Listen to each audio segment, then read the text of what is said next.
बराह रास्त आपको श्रीलंका ले चलते हैं, जहां पे इन्वेस्टमेंट कॉन्फ्रेंस जारी है और वजीर आजम पाकिस्तान इस तकरीब का हिस्सा हैं। वजीर आजम इमरान खान गुज़श्ता रोज़ ही कोलंबो पहुंचे थे और इस वक्त वो गुफ्तगू कर रहे हैं। First of all, I want to thank the Prime Minister for one of the most enjoyable evenings I had in a long time last night. Partly because, of course, Corona, we never had evenings like that. But it was good to see the cultural show and a really relaxed evening, and not to mention the amount of food that I consumed that I haven't had for a long time. Ladies and gentlemen, my motivation in politics was only one: poverty alleviation. I struggled for way back in almost 25 years ago. I entered politics because I felt that the best way to reduce poverty in our country would be to set up a welfare state. Before entering politics, I had built a cancer hospital in Pakistan, and the only reason to build the hospital was that poor people could not afford the very expensive cancer treatment. So therefore, the idea to have a cancer hospital where a poor person could go in and not worry about the expensive treatment. But during that time when I was building the hospital, I began to realize that in a country of right now 220 million people, the only way you can help the majority of the poor people is if you build a welfare state. And so that was the motivation. And today, I must say, I had a very good conversation with the President because I realized that he also was motivated by poverty alleviation. And so the current problem in Pakistan which we face is food inflation. And so we were discussing how to bring down the prices of food items. And so we came up, he told me how he went to China, and he actually visited various farms from where he discovered that how the Chinese how they had reduced the gap between the wholesale and the retail. So previously, and in our country right now, what the farmers produce and what that produce is sold in the retail shops, there's a huge gap. And so the Chinese reduced that gap through technology. And so I must say, I thank the President, because I'm immediately going to go back and bring in technology to reduce this gap. The other way we can reduce poverty is through investment, is through promoting profitability, business. And so that's my second emphasis right now. We have completely changed our policies in Pakistan, which have sadly been there for almost 40 years, where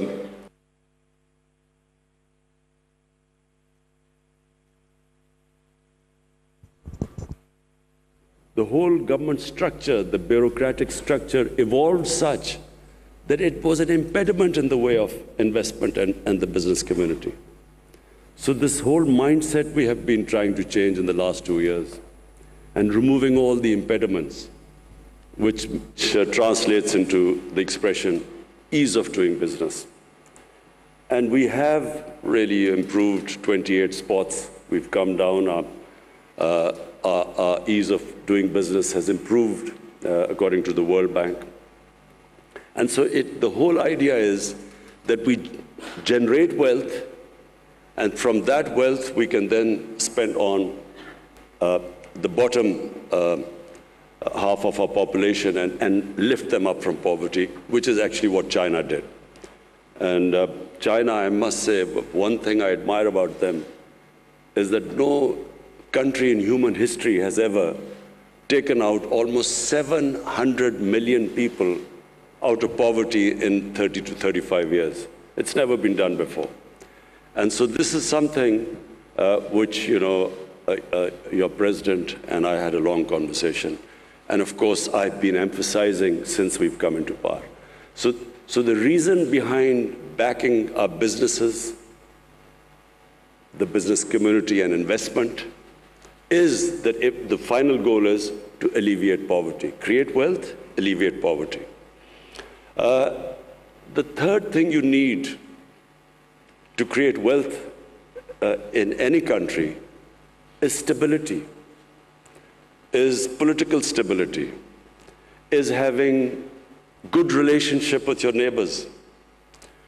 Because one thing which Sri Lanka and we have had in common is that whenever you have conflict or terrorism, as Sri Lanka and Pakistan suffered from, then the first thing that it affects is the business climate, is investment, and in your case, tourism.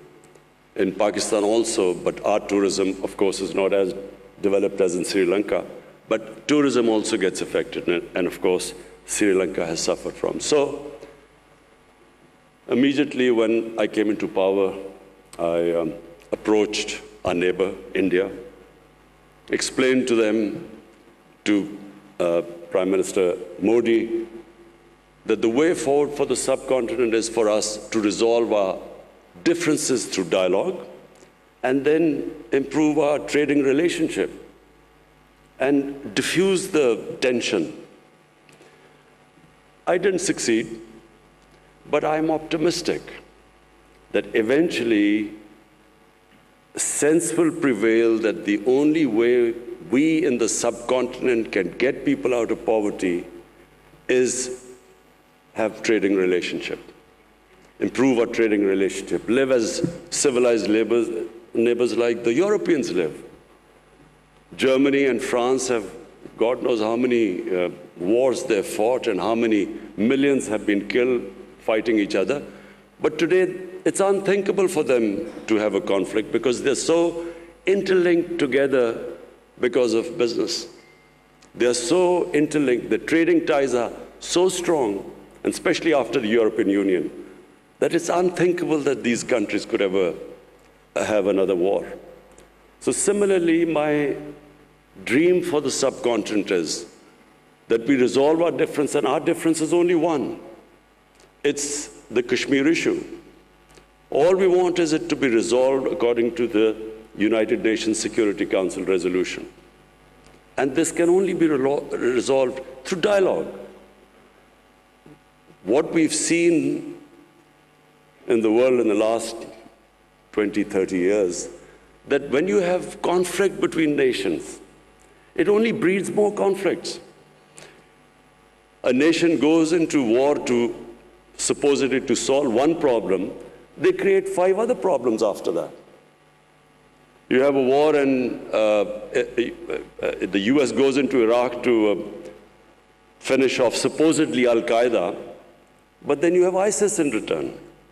So conflicts are no way of solving problems. And I again give the example of China because President Xi specifically spoke to me. He said he also has problems with their neighbors. But all these problems are subservient to trade. Everything is subservient to investment and well-being and business. And so the same thing should apply in the subcontinent. We need to resolve our differences through dialogue, not through conflict. Because eventually, when you do not trade, when these huge, the subcontinent with almost 1.3 billion people, imagine the potential it has. It is one of the biggest markets. And the only thing, in my opinion, keeping it where it is right now, unfortunately, is that our inability to resolve our political differences through dialogue. I also feel that, and I want to believe that Pakistan can play its part in reducing the rising tensions between the United States and China. Some 50 years back, it was Pakistan which opened up China for the United States. It was Pakistan who organized the meeting between Henry Kissinger and the Chinese. So we hope that we can again play our part. We'd much rather be a country which, rather than becomes part of rivalries between countries, we actually become a country that brings other nations and humanity together. Back to Sri Lanka. We have a relationship that has huge potential for both the countries. From Pakistan point of view, I think the most we can learn from Sri Lanka is in tourism, because you have a much more advanced tourism industry compared to us.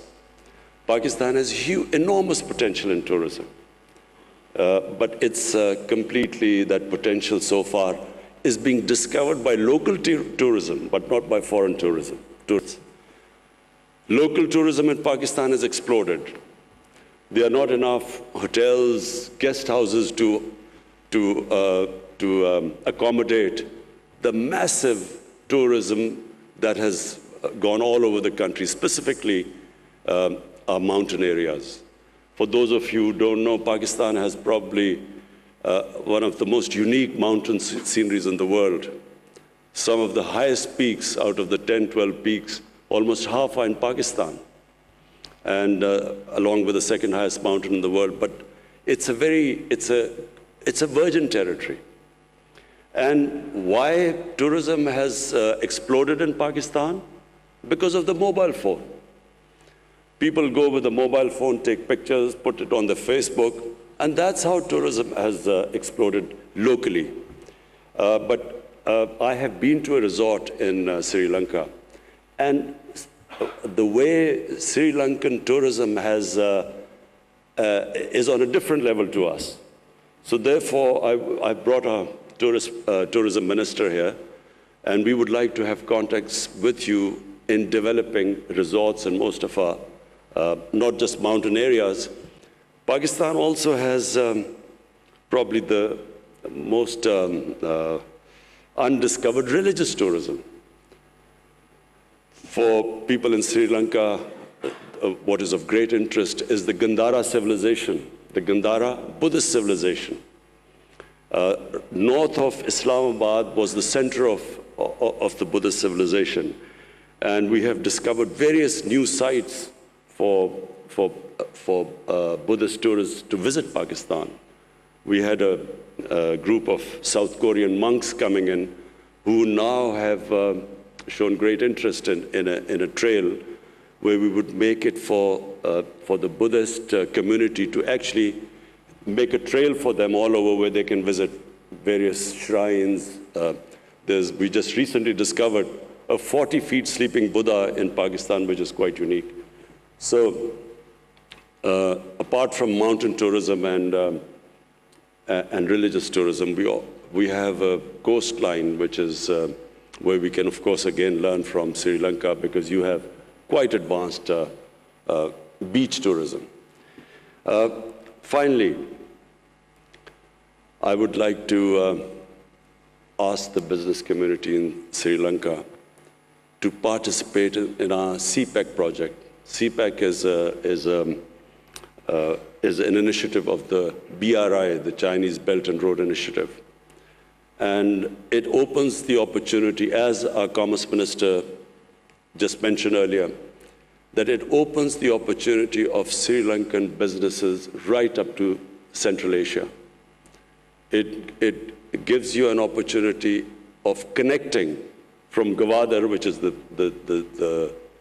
port, right up to Uzbekistan and the Central Asian states.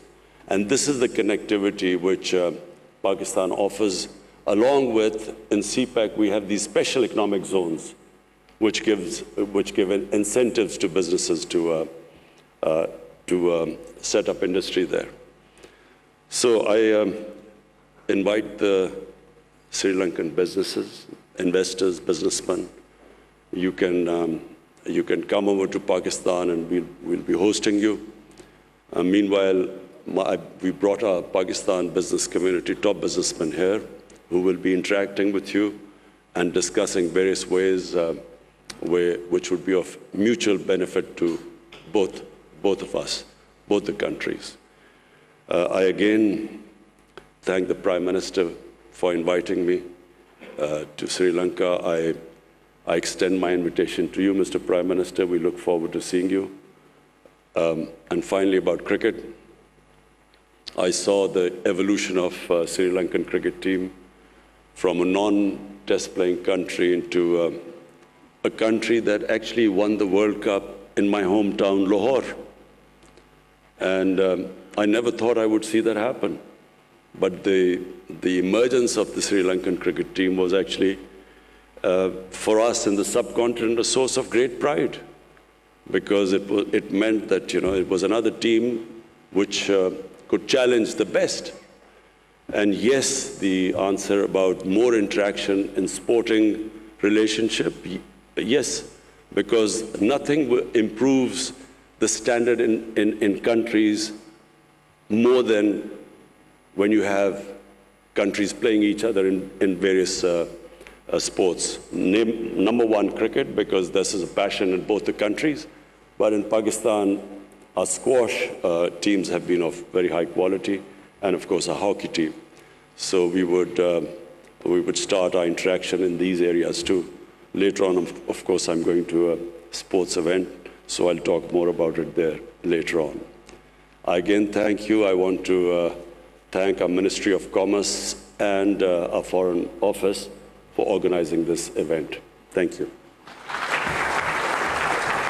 Imran Khan trade and investment conference से खिताब कर रहे थे। उन्होंने पाकिस्तान और श्रीलंका के ताल्लुकात पर रोशनी डाली और कहा कि पाकिस्तान श्रीलंका की सयाहत से, उसके तजर्बात से इस्तेफादा करना चाहता है। इसके अलावा दहशतगर्दी के मामलात के ऊपर उन्होंने गुफ्तगू की और पाकिस्तान में उन्होंने कहा किस तरह से हम सयाहत को आगे लेके जा रहे हैं। उन्होंने कहा श्रीलंका के लोगों के लिए खुसूसी तौर पर, खासकर जो बुद्धिज़्म के मानने वाले हैं, उनके लिए पाकिस्तान में मजहबी सयाहत का एक बहुत बड़ा मौका है। इसके अलावा दहशतगर्दी को किस तरह से दोनों ममालिक ने शिकस्त दी, वज़ीर आज़म ने उसके मुतालिक भी गुफ्तगू की और वज़ीर आज़म ने एक बार फिर पैगाम दिया कि हम भारत को कह चुके हैं कि बरसगीर के तमाम तनाज़ात का मुज़ाकरात के जरिए ही हल हो सकता है। अगर मुज़ाकरात के जरिए मसाइल का हल नहीं होगा तो हम गुर्बत का खात्मा नहीं कर सकते। वज़ीर आज़म ने अपनी 25 साला जदोजहद का जिक्र भी किया और कहा कि मेरी इस जो आने का मकसद था, मेरा जो मोटिव था सियासत का, वो सिर्फ और सिर्फ ये है कि मैं गुर्बत का खात्मा चाहता हूँ। इस मौके पर उन्होंने वज़ीर आज़म राजापक्से के मुतालिक भी गुफ्तगू की और कहा कि उनके और मेरे दरमियान मुमासलत एक और ये भी है कि हम दोनों